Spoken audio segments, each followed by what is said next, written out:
Hi friends, welcome to biology simplified Tamil. நான் உங்கள் செந்தில்நாதன். இப்போது எக்ஸாம் சீசன் ஆரம்பிச்சிருச்சு. 10th பப்ளிக், 12th பப்ளிக், நீட்டு, ஜேஇஇ, கியூட்டு, கிளாட்டு இந்த மாதிரி காம்படிட்டிவ் எக்ஸாமினேஷன்ஸ் எல்லாம் வரப்போகுது. இப்போ நம்மளோட கான்ஃபிடென்ட் லெவல் ஹையராக இருக்கணும். ஆனால் அதுக்கு தலைகீழாக நம்மளோட கான்ஃபிடென்ட் லெவல் லோ ஆகிக்கிட்டே இருக்கும். அதுக்கு இம்பார்ட்டண்ட்டாக 5 ரீசன்ஸ் இருக்குது. சரி, அதுலேருந்து நம்ம எப்படி மீண்டு வர்றது, எப்படி கான்ஃபிடென்ட் லெவலை பூஸ்ட் பண்ணுறது, எப்படி எக்ஸாமில் நம்ம நல்லா பர்ஃபார்ம் பண்ணி சக்சீட் பண்ணுறது அப்படிங்கிறது தான் இந்த வீடியோவில் டிஸ்கஸ் பண்ண போகிறோம். இப்போ வந்து பார்த்தீங்க அப்படின்னா உங்களோட கான்ஃபிடென்ட் லெவல் லோ ஆகிறதுக்கான 5 ரீசன்ஸ் பாருங்கள். ஃபஸ்ட்டு, உங்களோட கிளாஸில் வைக்கக்கூடிய டெஸ்ட்டில் நீங்கள் லோ மார்க்ஸ் வாங்குறீங்க. அப்போ நான் நல்லா படிக்கலை, அப்போது எக்ஸாமில் எப்படி நான் பர்ஃபார்ம் பண்ண போகிறேன் அப்படிங்கிற ஒரு பயம் வரும். ரெண்டாவது reason, cannot understand concept. Most of the concept நீங்கள் அண்டர்ஸ்டாண்ட் பண்ணிக்குவீங்க, சில கான்செப்ட் ஸ்டில் உங்களுக்கு டவுட் இருக்கும். அப்போது எக்ஸாமில் இந்த கான்செப்ட்லேருந்து கொஷின் வந்தால் கண்டிப்பாக நான் தப்பாக தானே ஆன்சர் பண்ணுவேன். கான்ஃபிடென்ட் லெவல் லோ ஆகிறதுக்கு இது ஒரு இம்பார்ட்டன்ட் ரீசன். மூணாவது, ஃபர்கெட்டிங் வாட் வி ஸ்டடிட். படித்ததெல்லாம் மறந்து போன மாதிரியே இருக்கே, மெயின் எக்ஸாமில் நான் படித்ததெல்லாம் மறந்து போயிடுச்சுன்னா என்ன ஆகும்? இந்த பயம் உங்களுக்கு கான்ஃபிடென்ட் லெவலை லோ ஆக்குது. அடுத்து, ஃபியர் ஆஃப் ஃபெயிலியர். ஒருவேளை எக்ஸாமில் நான் ஃபெயிலியர் ஆகிட்டேன்னா என்ன ஆகுமோ, அந்த பயம் வந்து உங்கள் கான்ஃபிடென்ட் லெவலை லோ ஆக்குது. கடைசியாக, பியர் ப்ரெஷர். உங்களோட சேர்ந்து படிக்கிறாங்க பார்த்தீங்களா, உங்கள் கிளாஸ் ஸ்டூடெண்ட்ஸாக இருக்கலாம், உங்கள் கோச்சிங் இன்ஸ்டிடியூட்டில் உங்கள் கூட படிக்கிறவங்களா இருக்கலாம். ஸோ அவங்கெல்லாம் எப்படி பர்ஃபார்ம் பண்ணுறாங்க, நான் எப்படி பர்ஃபார்ம் பண்ணிகிட்ருக்கேன், இந்த கம்பேரிசன்னால் நமக்கு கான்ஃபிடென்ட் லெவல் லோ ஆகுது. ஸோ இப்போ இதுலேருந்தெல்லாம் எப்படி மீண்டு வர்றது அப்படிங்கிறது தான் இந்த வீடியோவில் பார்க்க போகிறோம். First of all, low marks in test. என்னோட கிளாஸில் வைக்கக்கூடிய டெஸ்ட்டில், weekly test, monthly test, unit டெஸ்ட்டில் மார்க் குறையுது. அப்போது நான் இந்த எக்ஸாம்லேயும் ஃபெயிலியர் ஆயிடுவனோ அப்படிங்கிற ஒரு பயம் உங்களுக்கு வரும். First of all, the biggest motivation is your marks in your test. இதுதான் உண்மை. மேபி நீங்கள் சில மோட்டிவேஷனல் வீடியோ பார்க்கலாம். நானும் மோட்டிவேஷன் வீடியோ போடுறேன், மற்றவங்களும் போடுறாங்க. அந்த மோட்டிவேஷன் வீடியோ வந்து பார்க்கும்போது 10 மினிட்ஸ்க்கு ரொம்ப மோட்டிவேஷன் ஹையராக இருக்க மாதிரியான ஒரு ஃபீலிங் இருக்கும். அப்புறம் அப்படியே டைம் போக போக வித்தின் 24 ஹவர்ஸில் அந்த வீடியோவோட எஃபெக்ட் கம்ப்ளீட்டாக வைப் அவுட் ஆகி போயிடும். அப்போது நம்மளோட கான்ஃபிடென்ஸ் லெவல் திருப்பி பழைய நிலைமைக்கு லோ ஆகவே ஆகிடுது. அப்போ கண்டினியூவாக கான்ஃபிடென்ஸ் லெவலை அதிகமாக வச்சுருக்கணும். கண்டினியூவஸாக நான் மோட்டிவேட்டடாக இருக்கணும்னா என்ன பண்ணணும்? உங்கள் கிளாஸில் வைக்கக்கூடிய டெஸ்ட், அது எவ்வளோ சின்ன டெஸ்ட்டாக இருந்தாலும் சரி, எவ்வளோ பெரிய டெஸ்ட்டாக இருந்தாலும் சரி, அதில் நீங்கள் அதிக மதிப்பெண்கள் வாங்குறதுக்கு என்ன பண்ணணுமோ அதை பண்ணினீங்க அப்படின்னா உங்கள் கிளாஸ் டெஸ்ட்டில் வைக்கக்கூடிய மார்க்ஸில் நீங்கள் டாப் 5 ஸ்டூடெண்ட்டில் இருந்தீங்க அப்படின்னா அதுதான் ரியல் மோட்டிவேஷனாக உங்களுக்கு இருக்கும். ஏன்னா உங்களை சுற்றி இருக்கவங்கள பார்க்கும்போது நான் நல்லா படிக்கிறேன் அப்படிங்கிற ஒரு நம்பிக்கையை விதைச்சிக்குவீங்க நீங்களே. உங்கள் சப்கான்ஷியஸ் மைண்டில் நான் நல்லா படிக்கிறேன், நிறைய மார்க் வாங்குகிறேன், நல்லா பர்ஃபார்ம் பண்ணிகிட்ருக்கேன் அப்படிங்கிற எண்ணங்கள் இருக்கும்போது படிக்கிற வேகம் அதிகரிக்கும். Okay, attend all the test. எல்லா டெஸ்ட்டையுமே அட்டெண்ட் பண்ணுங்கள். ஒரு டெஸ்ட்டை கூட நீங்கள் ஸ்கிப் பண்ணாதீங்க. மீனிங்ஃபுல் கோல்ஸ் வச்சுக்கோங்க. இந்த டெஸ்ட்டில் நான் 30 மார்க் வாங்கியிருக்கேன், நெக்ஸ்ட் டெஸ்ட்டில் 35 மார்க் வாங்கணும், அதுக்கடுத்த டெஸ்ட்டில் 37 மார்க் வாங்கணும், அதுக்கடுத்த டெஸ்ட்டில் 40 மார்க் வாங்கணும், அதுக்கடுத்த டெஸ்ட்டில் 45 மார்க் வாங்கணும். இப்படி மீனிங்ஃபுல் கோல்ஸ் வச்சு போயிட்டே இருந்தீங்கன்னா கண்டிப்பாக உங்கள் ரேங்கை படிப்படியாக இன்க்ரீஸ் பண்ணி டாப் ரேங்கை நீங்கள் வாங்க அது வழிவகுக்கும். அடுத்து, don't underestimate your class test. தயவு செய்து உங்கள் கிளாஸ் டெஸ்ட் வந்து நம்ம டீச்சர்ஸ் வைக்கிற டெஸ்ட் தானே, ஸ்கூல் லெவலில் தானே வைக்கிறாங்க அப்படின்னு அண்டர் எஸ்டிமேட் பண்ணாமல் ஒவ்வொரு டெஸ்ட்டுக்கும் இம்பார்ட்டன்ஸ் கொடுத்து நீங்கள் படிச்சுட்டு போய் எழுதும்போது சிறுதுளி பெருவெள்ளம் அப்படின்னு சொல்லுவாங்க. Small drops make a mighty ocean. இங்கே எழுதக்கூடிய ஒரு கான்செப்டில் வரக்கூடிய ஒரு கொஷின் வேறு ஃபார்மேட்டில் மெயின் எக்ஸாமில் கேட்க வாய்ப்பு இருக்குது. கண்டிப்பாக அந்த கொஷினுக்கு உங்களால் கரெக்டாக ஆன்சர் பண்ண முடிஞ்சு மார்க் ஸ்கோர் பண்ணுறதுக்கு ஹெல்ப்ஃபுல்லாக இருக்கும். அதனால் ஒரு டெஸ்ட்டையும் தவற விடாமல் எழுதுங்க. ஒவ்வொரு டெஸ்ட்லேயும் மீனிங்ஃபுல் கோல் வச்சுக்கிட்டு இந்த டெஸ்ட்டில் டாப் மார்க் வாங்க வேண்டாம், வாங்கின மார்க்கை பார்த்துக்குங்க. அடுத்த டெஸ்ட்டில் இந்த மார்க்லேருந்து ஒரு 5 to 10% மார்க்கு இன்க்ரிமெண்ட்டாக வரணும் அப்படின்னு மீனிங்ஃபுல் கோல் வச்சுக்கிட்டு நீங்கள் படிச்சிங்கன்னா அந்த 5 to 10% மார்க் இன்க்ரீஸ் ஆகிட்டாலே உங்களுக்கு என்ன ஆகிடும்? மோட்டிவேட் ஆகிடுவீங்க. கான்ஃபிடென்ஸ் லெவல் அதிகரிக்க ஆரம்பிச்சிடும். போன டெஸ்ட்டை விட இந்த டெஸ்ட்டில் 5 மார்க் நான் இன்க்ரீஸ் பண்ணிட்டேன், அப்போ அடுத்த டெஸ்ட்லேயும் என்னால் இதே அளவுக்கு 5 மார்க் to 10 மார்க்ஸ் என்னால் இன்க்ரீஸ் பண்ண முடியும் அப்படிங்கிற நம்பிக்கை வந்ததுனாலே உங்கள் கான்ஃபிடென்ஸ் லெவல் பூஸ்டப் ஆகி நீங்கள் நல்லா படிக்க ஆரம்பிச்சிருவீங்க. This is very important. Okay, அடுத்து, cannot அண்டர்ஸ்டாண்ட் கான்செப்ட். சில கான்செப்டை என்னால் அண்டர்ஸ்டாண்ட் பண்ணிக்க முடியல, அதுக்கு என்ன ரெமெடி அப்படின்னு பார்த்தீங்கன்னா, மேக் an எரர் நோட். எந்த கான்செப்டில் கேட்ட கொஷினில் நீங்கள் தப்பு பண்ணீங்க அப்படிங்கிறத நோட் டவுன் பண்ணி வைங்க. யூஸ்வலாக பட்ட காலிலே படும் அப்படின்னு சொல்லுவாங்க. அதாவது எங்கே நம்ம நடந்து போகும்போது இடிச்சுக்கிட்டோமோ அடுத்த தடவை அந்த இடத்துல இடிச்சிக்கூடாதுல்ல, அங்கே மேடு இருக்குன்னு நமக்கு தெரியணும்ல, திருப்பி அந்த வழியாக போகும்போது திருப்பி நம்ம இடிச்சுக்குவோம். ஸோ அதுதான் பட்ட காலிலேயே படுங்கிறது. அப்போது நம்ம படிக்கும்போது எந்த கான்செப்டில் என்ன தப்பு பண்ணுறோமோ அதை ஒவ்வொரு டெஸ்ட்லேயும் அதை ரிப்பீட் பண்ணிக்கிட்டே இருப்போம். ஏன்னா ஆள் மனசில் நம்ம ஒரு கான்செப்டை தப்பாக புரிஞ்சுக்கிட்டோம் அப்படின்னா அதை மாற்றுறது சிரமம். அப்போ அதை மாற்றுறது எப்படி?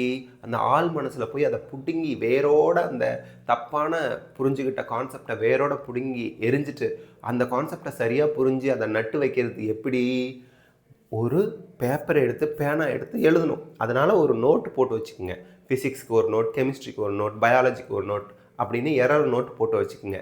இந்த கான்செப்டை இந்த கொஷினை நான் தப்பாக புரிஞ்சுக்கிட்டதுனால தப்பாக ஆன்சர் பண்ணிட்டேன், என்ன தப்பு பண்ணினேன் அப்படிங்கிறத எழுதிட்டு இனிமேல் இந்த கொஷினை கேட்டால் எப்படி நான் கரெக்டாக ஆன்சர் பண்ணணுங்கிறத நோட் பண்ணி வச்சுக்கிட்டே வாங்க. ஸோ தட் நீங்கள் அந்த கொஷினுக்கு திருப்பியும் தப்பு பண்ண மாட்டீங்க. அடுத்துங்க, discuss with your teacher or friend. Teacher எல்லா நேரத்துலையும் உங்களுக்கு அவைலபிளாக இருப்பாங்கன்னு சொல்ல முடியாது. அவங்களோட பிஸி ஷெட்யூல். அவங்களுக்கு காலையில் கிளாஸ்க்கு வந்தாங்கன்னா ஈவினிங் வரைக்கும் கண்டினியூவாக அந்த செக்ஷன் போகணும் இந்த செக்ஷன் போகணுன்னு இருக்கும். பிரேக்கில் ரெஸ்ட் எடுக்கிற டயத்தில் நம்ம போய் கொஷினுக்கு டவுட் கேட்கும்போது அவங்க டென்ஷன் ஆகிடுவாங்க. ஏன்னா ஒரு 10 நிமிஷம் கூட எனக்கு ரெஸ்ட் இல்லையா அப்படின்னு. ஸோ இன்ஸ்டிடியூட் ஹெட்டு மேலே இருக்கக்கூடிய கோவத்தெல்லாம் ஸ்டூடெண்ட் மேலே காமிச்சிருவாங்க. ஏன் ஒரு 10 நிமிஷம் ரெஸ்ட் எடுக்க முடியல, இப்போ கூட டவுட் கேட்குறாங்க, அடுத்து உடனே எனக்கு கிளாஸ் இருக்குது, கத்திக்கிட்டே இருக்கேன் காலையிலேருந்து, 8 பீரியட் போடுறாங்க 7 பீரியட் போடுறாங்க அப்படின்லாம் அந்த டென்ஷனில் இருப்பாங்க. சில டீச்சர்ஸ் சில டயத்தில் மாமா என்னம்மா டவுட்டு சொல்லுங்கப்பா அப்படின்னு சொல்லி உங்கள் டவுட்டை கிளாரிஃபை பண்ணுவாங்க கண்டிப்பாக. பட் இன்கேஸ் அவங்க அவைலபிளாக இல்லாத சமயத்தில் நீங்கள் உங்கள் ஃப்ரெண்டு கூட என்ன டவுட்டோ அதை டிஸ்கஸ் பண்ணுங்கள். அப்போது உங்கள் மனசில் வச்சுக்க வேண்டிய இம்பார்ட்டண்ட்டான விஷயம் என்ன அப்படின்னா, நீங்கள் கேட்குற டவுட், நீங்கள் கேட்குற அந்த டிஸ்கஷன் பண்ணுறீங்க இல்லையா உங்கள் ஃப்ரெண்டு கூட, அது அவங்களுக்கும் ஹெல்ப்ஃபுல்லாக இருக்கணும் அப்படிங்கிறத மைண்டில் வச்சுக்கிட்டிங்கன்னா கண்டிப்பாக உங்கள் ஃப்ரெண்டு உங்களை பற்றி நல்ல மதிப்பு மரியாதையோடு நினச்சி உங்கள் கூட இன்னும் நல்லா ஃப்ரெண்டாகி நல்லா படிக்கக்கூடிய ஸ்டூடெண்ட் உங்களை குட் ஃப்ரெண்டாக வச்சுப்பாங்க. அண்ட் அது மட்டும் இல்லாமல் ஃப்யூச்சரில் உங்களுக்கு படிப்பு சம்மந்தமாக இன்னும் நிறைய டிஸ்கஸ் பண்ணுறதுக்கு வாய்ப்புகள் அமையும். ஆனால் நீங்கள் டிஸ்கஸ் பண்ணுறேங்கிற பேரில் போயிட்டு பிக் பாஸ் 9 என்ன நடந்துச்சு, யார் எவிக்ட் ஆனாங்க, யார் பிரச்சனை பண்ணுறாங்க, யார் இன்ட்ரெஸ்டிங்காக இருக்காங்க, இந்த மாதிரி டிஸ்கஷன் தவறி போயிடக்கூடாது, மாறி போயிடக்கூடாது. டிஸ்கஷன் அப்படிங்கிறது படிப்பு சம்மந்தமாக மட்டும் இருந்துட்டு அதுக்கப்புறம் அடுத்த டிஸ்கஷனில் பார்ப்போம் பை பை சொல்லிட்டு போயிட்டே இருந்தீங்கன்னா உங்களோட ஃப்ரெண்ட்ஷிப் கார்டியலாகவும் இருக்கும், எந்த பிரச்சனையும் இல்லாமல் இருக்கும். திருப்பி நீங்கள் கொஷினை டிஸ்கஸ் பண்ணிக்கிற மாதிரி ஆரோக்கியமான ஃப்ரெண்ட்ஷிப்பாக இருக்கும். அதை உறுதிப்படுத்திக்கோங்க. Next, try another book for the some concept. சில கான்செப்டுக்கு மட்டும், சில கான்செப்டுக்கு. எந்த கான்செப்டில் இங்கே ஸ்டார் போட்டிருக்கேன் பாருங்கள். யூஸ்வலாக நீங்கள் ஒரு கைட் தான் பிகினிங்லேருந்து எக்ஸாம் முடிகிற வரைக்கும் ஃபாலோ பண்ணணும், அதில் எந்த மாற்று கருத்தும் இல்லை. பட் நீங்கள் ஃபாலோ பண்ணுற கைடில் இருக்கக்கூடிய சில டாபிக்ஸ், சில கான்செப்ட் உங்களுக்கு புரியலை அப்படிங்கிறப்போ அதுக்கு மட்டும் மற்ற புக்கை இந்த புக்கில் எப்படி கொடுத்துருக்காங்கன்னு பார்ப்போம், புரியுதாங்கிறத தெரிஞ்சுப்போம் அப்படிங்கிறதுக்காக மட்டும் உங்கள் ஃப்ரெண்ட்ஸ்கிட்டையோ அல்ல வேறு யாரோ அந்த புக் வச்சுருந்தாங்கன்னா சும்மா அந்த டாப்பிக்கை மட்டும் பார்த்துட்டு திருப்பி கொடுத்துருங்க. ஆனால் ஒரு எக்ஸாமுக்கு நீங்கள் ப்ரிப்பேர் பண்ணிங்கன்னா ஒவ்வொரு சப்ஜெக்ட்டுக்கும் ஒரு பர்டிகுலர் புக் மட்டும் ஃபாலோ பண்ணுங்கள். ஒரு 7-8 புக்கு ஒரு சப்ஜெக்ட்டுக்கே வாங்கி வச்சுருந்தீங்கன்னு வச்சுக்கோங்க, அதை ஃபாலோ பண்ணுறதா, இதை ஃபாலோ பண்ணுறதா, இந்த கான்செப்டை அந்த புக்கில் படிக்கிறதா, இந்த புக்கில் படிக்கிறதா, அந்த ஒரு டெசிஷனுக்கு வரதுக்கே உங்களுக்கு 1 மணி நேரம் 2 மணி நேரம் ஆகிடும். அதுக்கப்புறம் அந்த டெசிஷனுக்கு படிச்சுட்டு இருந்தால் கூட இதில் விட அந்த கைடில் நல்லா இருந்துச்சு அதை எடுத்து படிப்பீங்க, இதில் விட இன்னொரு கைடில் நல்லா இருந்துச்சு.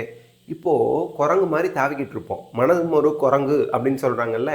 அப்போது உங்களுக்கு ஒரு கான்செப்டுக்கே எக்கச்சக்கமான டயத்தை வீணாக்கிற மாதிரியான ஒரு கண்டிஷன் வந்துடும், நிறைய புக்கை ஒரு சப்ஜெக்ட்டுக்கே வாங்கி வச்சுருந்தீங்கன்னா. அதனால தான் ஒரு பர்டிகுலர் புக்கை பிகினிங்லேருந்து கடைசி வரைக்கும் ஃபாலோ பண்ணுங்கள். கண்ட புக்கையும் வாங்கி வைக்காதீங்க. அப்படி வேறு புக்கு படிக்கணும் அப்படின்னா உங்கள் ஃப்ரெண்ட்ஸ்கிட்ட வாங்கி படிச்சுட்டு உடனே திருப்பி கொடுத்துருங்க. உங்கள் கையில் 1 புக் இருக்கலாம், 2 புக் இருக்கலாம் ஒரு சப்ஜெக்ட்டுக்கு, அவ்வளோதான்.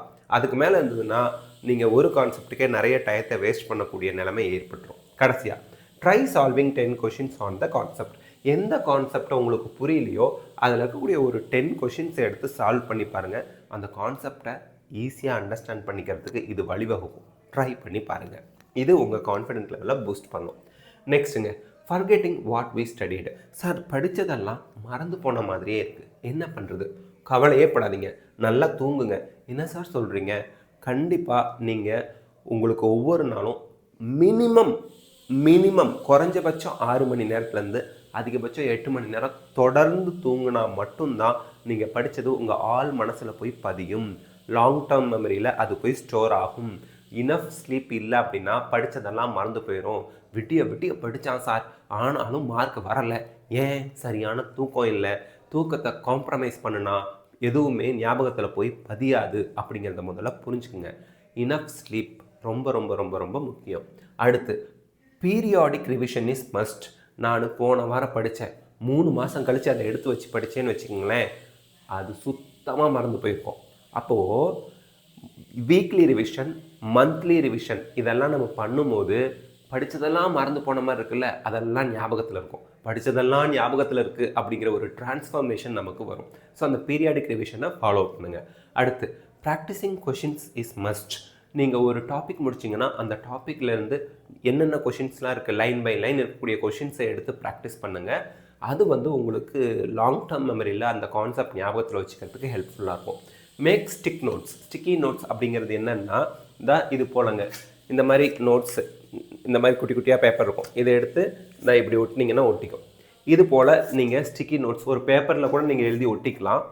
ஃபெவிஸ்டிக் வச்சு பின்னாடி ஒட்டினீங்கன்னா சுண்ணாம்பெல்லாம் எடுத்துகிட்டு வராத மாதிரி பார்த்து ஒட்டிக்குங்க.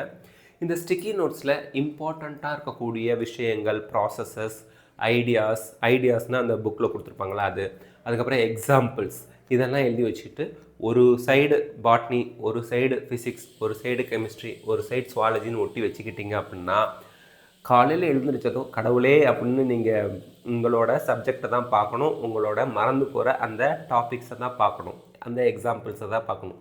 தூங்க போகிறதுக்கு முன்னாடி அந்த மறந்து போகிற மாதிரி இருக்கக்கூடிய ஃபார்முலா, எக்ஸாம்பிள்ஸ், ஐடியாஸ், டெஃபினிஷன்ஸ் இதெல்லாம் பார்த்துட்டு தூங்கணும். அந்த சயின்டிஸ்ட் நேம் இதெல்லாம் பார்த்துட்டு தூங்கணும். கண்டிப்பாக நீங்கள் எழுத போகிற எக்ஸாமில் நீங்கள் ஒட்டியிருக்கக்கூடிய நோட்ஸ்லேருந்து கொஷின் வரும். நீங்கள் செலிப்ரேட் பண்ணுவீங்க. யா ஹூ, நான் எதெல்லாம் எழுதி ஒட்டியிருக்கேன் அதெல்லாம் எக்ஸாமில் வந்திருக்கு, எஸ் அப்படின்னு ஒரு ஹாப்பியாக இருக்கும். அந்த ஹாப்பினஸ் அட்டைன் பண்ணுவீங்க. எவ்வளோ கான்ஃபிடென்ஸ் லெவலில் நான் சொல்லும் போதே உங்களுக்கு பூஸ்ட் அப் ஆகுது. அப்போ அதை ப்ராக்டிக்கலாக பண்ணும்போது உங்கள் கான்ஃபிடென்ட் லெவல் டாப் நாட்சுக்கு போகும். ஓகேங்க. Next, fear of failure. ஒருவேளை நான் தோத்துட்டா, தயவு செய்து இந்த ஃபெயிலியர், அதாவது ஃபியர் ஆஃப் ஃபெயிலியர் உங்களுக்கு வேண்டவே வேண்டாம். ஏன் அப்படிங்கிறத என்னையே ஒரு எக்ஸாம்பிளாக வச்சு சொல்கிறேன். Write it down, what worst will happen if you fail. ஒருவேளை நீங்கள் அந்த காம்படிட்டிவ் எக்ஸாமில் ஃபெயிலியர் ஆகிட்டிங்கன்னா என்ன ஒஸ்ட்டான விஷயம் நடக்க வாய்ப்பு இருக்குது, அதை எழுதுங்க. உதாரணத்துக்கு, நான் நீட் ஆஸ்பிரண்ட், நீட் எக்ஸாமில் ஃபெயில் ஆகிட்டா நான் ஃப்ரெஷராக இருந்தால் ரிப்பீட் பண்ண ஒரு வருஷம் எங்கள் பேரண்ட்ஸ் கிட்ட கேட்கலான் இருக்கேன்.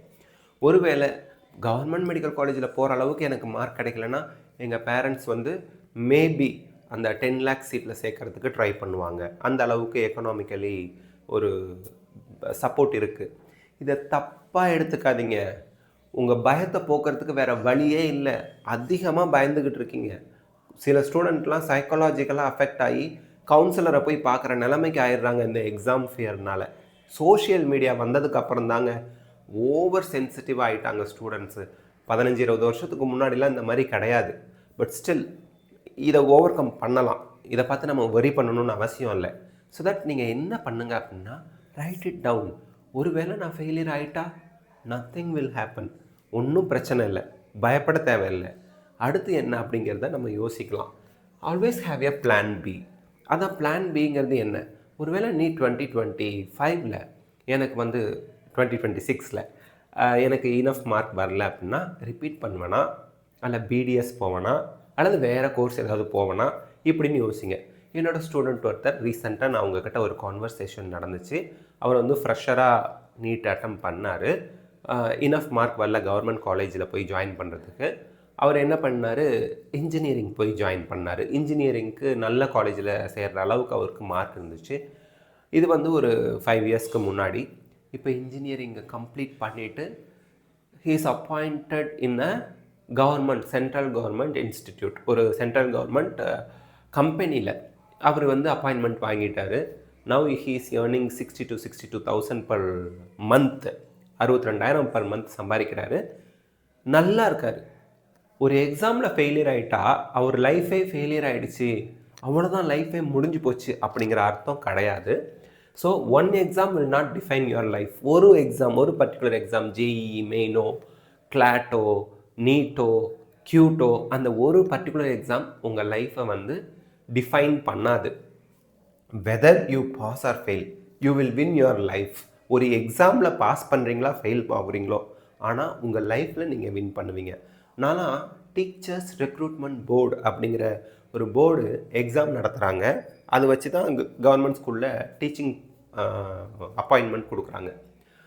7 தடவை எழுதி ஃபெயிலியர் ஆகி 8வது தடவை பாஸ் பண்ணி கவர்மெண்ட் ஸ்கூலில் வாத்தியாராக வந்திருக்கேன். அப்போது ஒவ்வொரு தடவை ஃபெயிலியர் ஆகும்போதும் அவ்வளோதான், முடிஞ்சு போச்சுன்னா 8வது தடவை எப்படி பாஸ் ஆக முடியும்? அதே போல் அதுக்குன்னு நான் வந்து அது ஒன்று தான் வழின்னு நான் சொல்லலை. 7 தடவை ஃபெயிலியர் ஆகிட்டே இருக்கேன்.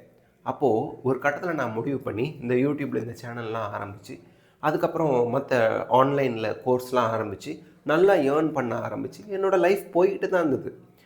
ஒய்ஃபு, குழந்த, ஃபேமிலி, அம்மா, இந்த மாதிரி லைஃப் அடுத்தடுத்த கட்டத்துக்கு நான் கொண்டு போய்கிட்டு தான் இருந்தேனே ஒழிய சோர்ந்து போய் உக்காந்துடல, எதுவுமே பண்ணாமல் இல்லை. ஸோ அதுதான் இந்த இடத்துல நான் சொல்ல வரேன். நம்ம ஒரு எக்ஸாமில் ஃபெயிலியர் ஆகிறோம் அப்படிங்கிறதுக்காக சோர்ந்து போய் உக்காந்துடக்கூடாது. அடுத்து என்ன பண்ணணும், ஓடிக்கிட்டே இருக்கும். இங்கே பாருங்கள், உருளுகிற கல்லில் பாசி படியாதுன்னு சொல்லுவாங்க. ரோலிங் ஸ்டோனில் ஆல்கே, இந்த பூஞ்சா பாசிகள்லாம் போய் ஒட்டாது.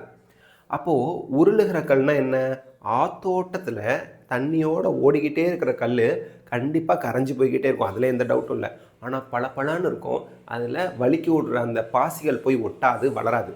ஆனால் நின்றுக்கிட்டே இருக்கிற கல் பெருசாக இருக்க மாதிரி தெரியும், ஆனால் அதில் பாசிகள், லைக்கன்கள்லாம் போய் ஒட்டி அந்த பாறை, நின்றுக்கிட்டே இருக்கிற பாறை வந்து ஒரு கட்டத்தில் ஒன்றுமே பயனில்லாததாக போயிடும், மக்கி மண்ணோட மண்ணாக போயிடும். ஸோ நம்ம அந்த ரோலிங் ஸ்டோன் மாதிரி இருந்தால் தான் பலன்னு நம்ம லைஃப் நல்லா இருக்கும், பாசிகள் வந்து படியாமல் இருக்கும்.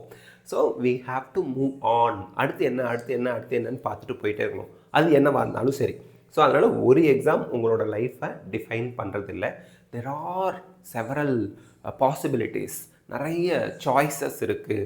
அது வந்து நம்ம எது பெட்டர்னு சூஸ் பண்ணி அதில் நம்ம ஷைன் பண்ணணும் அப்படின்னு நம்ம நினைக்கணும். என்னோடய அம்மா அப்பா என்னை இன்ஜினியர் ஆகணும்னு நினச்சாங்க, நானும் அவங்க ஆசையை நிறைவேற்றணும்னு நினச்சேன். இன்ஜினியர் ஆகலை, அதுக்குன்னு நான் லைஃப்பில் ஃபெயிலியர் ஆகிட்டேன்னு அர்த்தம் இல்லையா? ஒன்ஸ் நான் வந்து எம்எஸ்சி, பிஎட், எம்எட்லாம் முடித்ததுக்கப்புறம் எங்கள் அம்மா அப்பா ஹாப்பி தான். ஏதோ ஒரு துறையில் நல்லா வந்து உன் லைஃப்பை நீ பார்த்துக்கிற அளவுக்கு நீ வந்து நல்லா படித்து வந்துட்ட அப்படின்னாலே எங்களுக்கு சந்தோஷம்தான். அப்படி தான் நினச்சாங்களே ஒழிய நாங்கள் நினச்ச மாதிரி நீ இன்ஜினியர் ஆகலை அப்படின்னு என்னை குத்தி காட்டிக்கிட்டேலாம் இல்லை. எங்கள் அப்பாலாம் ரொம்ப சந்தோஷமாக தான் இருந்தாங்க என்னை நினச்சி. நான் ஒரு ப்ரைவேட் ஸ்கூலில் ஒர்க் பண்ணப்பையும் சரி, அதுக்கப்புறம் வந்த படிநிலைகளும் சரி, ஒவ்வொரு கட்டத்துலையும் என்னை பார்த்து சந்தோஷம்தான் பட்டாங்க. நான் நினச்ச மாதிரி இன்ஜினியர் ஆகலைன்னு கடைசி வரைக்கும் குத்தி காட்டிக்கிட்டேலாம் இல்லை. ஸோ தட் எப்படி இருந்தாலும் நம்ம நல்ல முறையில் நல்லா படித்து நல்ல ஜாபுக்கு போய் நல்லா ஏர்ன் பண்ணி நம்ம பார்த்துக்கிற அளவுக்கு வந்துட்டோம்னாலே நம்ம பேரண்ட்ஸ்க்கு ரொம்ப சந்தோஷமாக இருக்கும். அதனால் நீங்கள் ஒரு எக்ஸாமில் பாஸ் ஆனாலும் சரி, ஃபெயில் ஆனாலும் சரி, உங்கள் வாழ்க்கையில் நீங்கள் ஃபெயில் ஆகலை, வின் பண்ணுவீங்க அப்படிங்கிறத மனசில் வச்சுக்கோங்க. ஸோ ஃபியர் ஆஃப் ஃபெயிலியர் வேண்டவே வேண்டாம். அதுக்கடுத்து பியர் ப்ரெஷர். Don't compare. நீங்கள் 20 ஸ்டூடெண்ட்ஸ் இருக்கக்கூடிய ஒரு கிளாஸில் இருக்கீங்க, இல்லை 50 ஸ்டூடெண்ட்ஸ் இருக்கக்கூடிய ஒரு கிளாஸில் இருக்கீங்க. ஒரு 7.5% ரிசர்வேஷனை பார்த்து ஒரு 92.5% அதில் வரக்கூடிய ஸ்டூடெண்ட் சொல்கிறான், ஸோ அவனுக்கெல்லாம் 400 மார்க் வாங்கினா போதும், கவர்மெண்ட் காலேஜ் கிடச்சிரும். எனக்கெல்லாம் அப்படியா 650 வாங்கணும், படிக்கணும் அப்படின்னு ஒரு கம்பேர் பண்ணும்போது அவங்களோட அந்த ஒரு கான்ஃபிடென்ட் லெவல் லோ ஆகும். 7.5% ரிசர்வேஷனோட ஆஸ்பெக்டில் பார்க்கும்போது அவன் சொல்கிறான், நான் 12th வரைக்கும் கவர்மெண்ட் ஸ்கூலில் படித்தேன், தமிழ் மீடியத்தில் படித்தேன். இப்போ ஃபிசிக்ஸ், கெமிஸ்ட்ரி, பயாலஜி இது எல்லாமே சிபிஎஸ்சி மோடில் படிக்கும்போது எனக்கு ஃப்ரெஷ்ஷாக ஸ்டார்ட் பண்ணுற மாதிரி இருக்குது. அப்போது நான் ஒரு 400 மார்க் வாங்குறதே ரொம்ப சிரமம். ஆனால் 92.5% ரிசர்வேஷனில் இருக்கவங்கள பாருங்கள், +2 வரைக்கும் இங்கிலீஷ் மீடியத்தில் படித்தாங்க, சிபிஎஸ்சிலேயே படித்து வந்திருக்காங்க. அவங்களுக்கு எதுவுமே புதுசு கிடையாது, ஃப்ரெஷ்ஷாக படிக்க போகிறதில்ல, எல்லாமே ரிவிஷன் தான் பண்ண போகிறாங்க. ஈஸியாக 650 வாங்கிட்டு போயிடுவாங்க. ஆனால் நான் 400, 300 வாங்குறதே சிரமமாக இருக்கே அப்படின்னு வருத்தப்படுறாங்க. இந்த இடத்துல 2 பேருமே அவங்களோட டிஸ்அட்வான்டேஜ் என்ன, அடுத்தவங்களோட அட்வான்டேஜ் என்னன்னு பார்க்குறாங்களே ஒழிய இதே அப்படியே தலைகீழாக யோசித்து பார்க்க சொல்லுங்கள். 7.5% ரிசர்வேஷன் இருக்கவங்க மற்றவங்க எல்லாரையும் மறந்துடணும். நான் 400 மார்க் வாங்கினா கூட போதும் போல், ஆனாலும் 600 வாங்க என்னால் முடியும், நான் அதுக்கு என்ன பண்ணணும் அப்படிங்கிறத மட்டும் அவங்க கான்சன்ட்ரேட் பண்ணாங்கன்னா கண்டிப்பாக 600 வாங்கிடுவாங்க. அதே போல் 92.5% ரிசர்வேஷனில் இருக்கவங்க மற்றவங்களெல்லாம் விட்டுட்டு நம்ம 11th 12th சிபிஎஸ்சி தான் படிச்சிருக்கோம். இப்போ அதை நம்ம ரிவிஷன் தான் பண்ண போகிறோம். கண்டிப்பாக நம்மளால் 650+ வாங்க முடியும்னு நினச்சி படித்தாங்கன்னா அவங்களும் 650க்கு மேலேயே வாங்கிடுவாங்க. ஸோ தட் இதுதான் விஷயமே. நீங்கள் ஒரு விஷயத்தை கம்பேர் பண்ணாமல் உங்கள் ஆஸ்பெக்டில் உங்களுக்காக பார்த்தீங்க அப்படின்னா உங்கள் கான்ஃபிடென்ட் லெவல் அதிகரிக்கும். மற்றவங்கள கம்பேர் பண்ணாதீங்க. Don't criticise. அடுத்தவங்கள குறை சொல்லாதீங்க. உங்களையும் நீங்கள் குறை சொல்லிக்காதீங்க.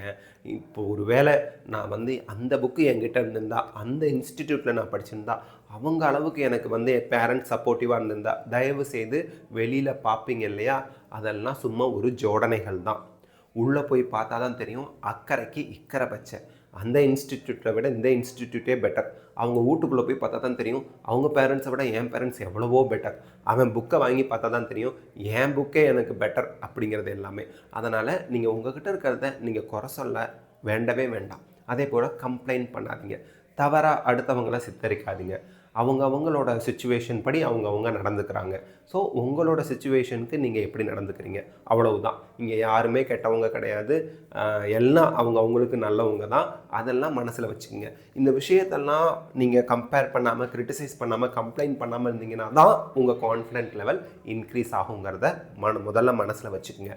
ஸோ கண்டிப்பாக மோட்டிவேஷ்னல் வீடியோஸ் நானும் போடுவேன், மற்றவங்களும் போடுவாங்க. நீங்கள் கண்டிப்பாக ஃபாலோ பண்ணுங்கள், பாருங்கள். ஸோ தட் உங்களுக்கு ஒரு பூஸ்ட் கிடைக்கும். But the thing is, motivation வீடியோங்கிறது ஒரு நாளுக்குள்ளே அதோட கருத்துக்கள் உங்கள் மனசை விட்டு போயிடும்.